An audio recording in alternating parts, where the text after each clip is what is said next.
আসসালামু আলাইকুম, আমি ডক্টর নাজমুল। স্ক্রিনে আপনারা যে বিড়ালটাকে দেখতে পাচ্ছেন, ও হচ্ছে ফার্স্ট টাইম মা হচ্ছে।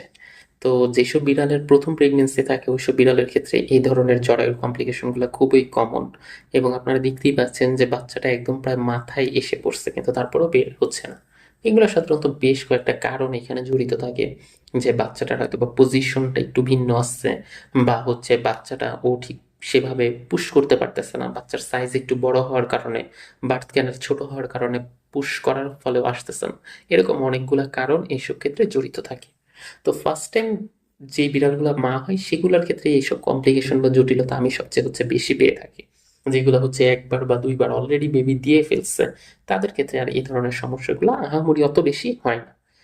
এইসব ক্ষেত্রগুলোতে আপনার হচ্ছে একদম প্রথম অবস্থাতেই করণীয় যদি জিজ্ঞেস করেন যে স্যার এখন কি করব, একদম প্রথম করণীয় হচ্ছে আপনি ওকে একটা অন্ধকারাচ্ছন্ন পরিবেশে রেখে দেন। ওর সামনে একটু মানুষের সিভিট গোলানো পানি বা হচ্ছে একটু তরল জাতীয় যে খাবারগুলো আছে এগুলো হচ্ছে একটু রেখে দেন। আর নর্মালি হচ্ছে ওর যখন থেকে এই ব্যথাটা উঠতেছে, মানে হচ্ছে ও এই পুশ করার চেষ্টা করতেছে, বের করার চেষ্টা করতেছে, তখন থেকে আপনি ৩-৪ ঘন্টা সময় ওকে দিয়ে দেন। মিনিমাম ৪ ঘন্টা সময় ওকে দেন। ও নিজেই হচ্ছে দেখবেন একবার এক জায়গা থেকে উঠে গিয়ে অন্য জায়গায় বসবে, ওই জায়গা থেকে উঠে গিয়ে অন্য আরেকটা জায়গায় বসবে, এভাবে ও বারবার পুশ করার চেষ্টা করবে। তো এর মধ্যে যদি হয়ে যায়, এই ৪ ঘন্টার মধ্যে যদি পুশ করার ফলে হয়ে যায়, সেক্ষেত্রে তো আলহামদুলিল্লাহ এটা নর্মাল। এবং এই সময়টা ও প্রত্যেকটা বাচ্চার ক্ষেত্রে আপনি ওকে দিতে পারবেন, এটা নিয়ে খুব বেশি পরিমাণে টেনশন করার কিছু নাই।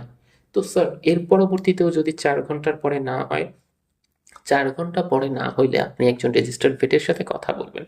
রেজিস্টার্ড ভেটকে ওকে একবার দেখাবেন, দেখানোর পরে উনি দেখে আলটিমেটলি আপনাকে বলে দিবে যে ওর বাচ্চার পজিশনগুলো আলটিমেটলি ঠিক আছে কি না। বা আপনাকে রেজিস্টার্ড ভেটের কাছে নিয়েও যাইতে হইতে পারে।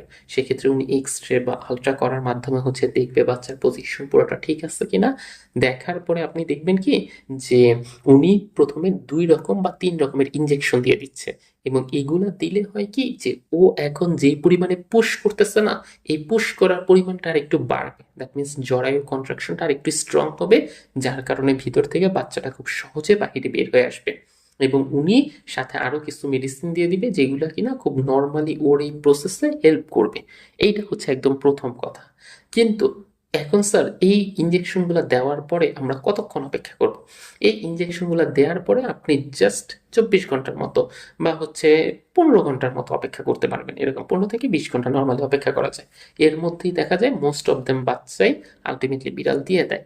কিন্তু যদি দেখতেছেন ১২ ঘন্টা ওভার হয়ে গেছে কিন্তু এখনো বিড়াল একটা বাচ্চাও দেয় নাই, সেক্ষেত্রে আপনার করণীয় হচ্ছে আপনি এবার ভেটের কাছে নিয়ে যাবেন সরাসরি। ভেটের কাছে যখন আপনি এবার সরাসরি নিয়ে গেলেন, নিয়ে যাওয়ার পর দেখবেন উনি হচ্ছে ইনজেকশন তো আগেই দিয়ে দিচ্ছে। অপেক্ষা করার যে মোমেন্ট সেটা তো এর আগেই উনি অপেক্ষা করে গেছেন।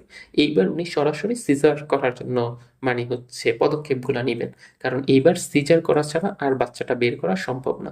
হয়তোবা বাচ্চার পজিশন ভিন্ন আছে, হয়তোবা বাচ্চার সংখ্যা বেশি, হয়তোবা বাচ্চাগুলোর সাইজ অনেক বড় আছে। দ্যাটস ওয়াই এরকম অনেক কারণ হইতে পারে। এই জন্য তখন নিয়ে যাওয়ার পর দেখবেন প্রথমে একবার এক্স রে করতেছে অথবা একটা আলট্রা করতেছে। আলট্রা করার পরে একটু বাচ্চার পজিশনগুলো দেখলো, কয়টা বাচ্চা আছে এটা একটু বোঝার চেষ্টা করলো। তারপরে জাস্ট নর্মালি একদম খুব সিম্পলি একটা সিজার করে দিবে। সিজার করলে ভিতরের যে বাচ্চাগুলো আছে এগুলো খুব সহজেই আপনি বের করে আনতে পারবেন। এবং মোস্ট অফ দ্য টাইমে দেখা যায় ওই যে মাথায় যে বাচ্চাটা থাকে ওই বাচ্চাটা তখন মৃত হয়। এছাড়া বাদ বাকি যে বাচ্চাগুলো থাকে এগুলো খুবই নর্মাল থাকে এবং ওই বাচ্চাগুলোকে বাঁচানো যায়।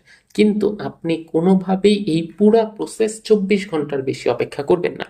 মানে ২৪ ঘন্টার বেশি অপেক্ষা করতে গেলে সর্বোচ্চ যদি আপনার কাছে ভেট না থাকে সেক্ষেত্রে ৩৬ ঘন্টা অপেক্ষা করতে পারেন। কিন্তু এর বেশি অপেক্ষা করার জন্য আমি কাউকেই পরামর্শ দেই না। লেবার পেইন ওঠার ৩৬ ঘন্টার মধ্যেই আপনাকে হচ্ছে যদি একটাও বেবি না দেয়, সেক্ষেত্রে আপনি হচ্ছে ভেটের সাথে কথা বলে সিজারিয়ানের দিকে আলটিমেটলি মুভ করে যাবেন। এইটাই হচ্ছে আপনাদের প্রপার করণীয় এই টাইমে। এভাবে করতে পারলে আশা করি যে আপনাদের বিড়ালটা সুস্থ থাকবে এবং সবগুলা বাচ্চাও সুস্থ থাকবে। ধন্যবাদ সবাইকে।